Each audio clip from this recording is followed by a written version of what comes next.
2026 में फिर से देश भर में लॉकडाउन लगेगा या नहीं, यह सवाल बहुत लोगों के मन में है। खासकर नरेंद्र मोदी के पिछले फैसलों को देखते हुए लोग भविष्य को लेकर चिंतित रहते हैं। लेकिन वर्तमान स्थिति को समझना जरूरी है ताकि अफवाह और सच्चाई में फर्क किया जा सके। सबसे पहले 2020 में जब कोविड-19 महामारी आई थी, तब पूरी दुनिया अचानक इस संकट के लिए तैयार नहीं थी। भारत में भी तेजी से बढ़ते मामलों को रोकने के लिए सख्त लॉकडाउन लगाया गया था। उस समय यह एक जरूरी कदम था, क्योंकि न तो वैक्सीन उपलब्ध थी और न ही स्वास्थ्य व्यवस्था इतनी मजबूत थी कि बड़े स्तर पर मरीजों को संभाल सके।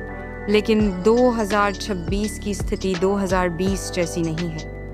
अब भारत समेत दुनिया के कई देशों में वैक्सीन, बेहतर इलाज और स्वास्थ्य सुविधाएं पहले से काफी मजबूत हो चुकी हैं। लोगों में भी जागरूकता बढ़ी है, जैसे मास्क पहनना, हाथ धोना और बीमार होने पर सावधानी बरतना। इसीलिए सरकार अब सीधे पूरे देश में लॉकडाउन लगाने के बजाय टारगेटेड रिस्ट्रिक्शंस यानी सीमित और क्षेत्र विशेष में पाबंदियां लगाने की नीति को ज्यादा महत्व देती है। गवर्नमेंट ऑफ इंडिया की मौजूदा रणनीति भी यही दर्शाती है कि पूरे देश को बंद करना अंतिम विकल्प होगा। अगर किसी शहर या राज्य में अचानक कोई नई बीमारी या वायरस का खतरा बढ़ता है, तो वहां पर माइक्रो कंटेनमेंट जोन बनाए जा सकते हैं। लेकिन पूरे देश में एक साथ लॉकडाउन लगाने की संभावना बहुत कम मानी जा रही है। इसके अलावा लॉकडाउन का आर्थिक प्रभाव भी बहुत बड़ा होता है। 2020 के लॉकडाउन के दौरान लाखों लोगों की नौकरियां गईं, छोटे व्यवसाय बंद हो गए और अर्थव्यवस्था को भारी नुकसान हुआ। इसीलिए सरकार अब ऐसे फैसले लेने से पहले कई बार सोचती है। खासकर गरीब और मध्यम वर्ग पर इसका असर ज्यादा पड़ता है, जिसे ध्यान में रखना जरूरी है। हालांकि ये भी सच है कि अगर भविष्य में कोई नई और खतरनाक महामारी आती है जो पहले से ज्यादा तेजी से फैलती हो और ज्यादा घातक हो, तो सरकार को फिर से सख्त कदम उठाने पड़ सकते हैं।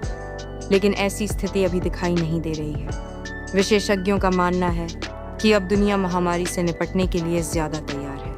कुछ लोग सोशल मीडिया पर यह दावा करते हैं कि फिर से लॉकडाउन लगेगा या सरकार गुप्त योजना बना रही है, लेकिन इन दावों का कोई आधिकारिक प्रमाण नहीं होता। इसलिए ऐसी खबरों पर भरोसा करने से पहले हमेशा विश्वसनीय स्रोतों से जानकारी लेना जरूरी है। अगर हम वर्ल्ड हेल्थ ऑर्गेनाइजेशन की बात करें, तो WHO भी अब पूरी तरह से लॉकडाउन के बजाय संतुलित उपायों की सलाह देता है, जैसे टेस्टिंग, ट्रैकिंग और वैक्सीनेशन। इसका मतलब है कि भविष्य में स्मार्ट मैनेजमेंट ज्यादा होगा, न कि पूरी तरह से बंदी। निष्कर्ष के रूप में कहा जा सकता है कि 2026 में पूरे भारत में फिर से लॉकडाउन लगने की संभावना बहुत कम है। नरेंद्र मोदी की सरकार अब पहले की तुलना में ज्यादा संतुलित और लक्षित उपायों पर ध्यान दे रही है। हालांकि अगर कोई असामान्य और गंभीर स्वास्थ्य संकट आता है, तो स्थिति के अनुसार फैसले बदले जा सकते हैं। इसलिए घबराने की जरूरत नहीं है, लेकिन सतर्क रहना जरूरी है। सही जानकारी रखें, अफवाहों से बचें और स्वास्थ्य से जुड़े नियमों का पालन करते रहें। यही सबसे अच्छा तरीका है किसी भी संभावित खतरे से सुरक्षित रहने का।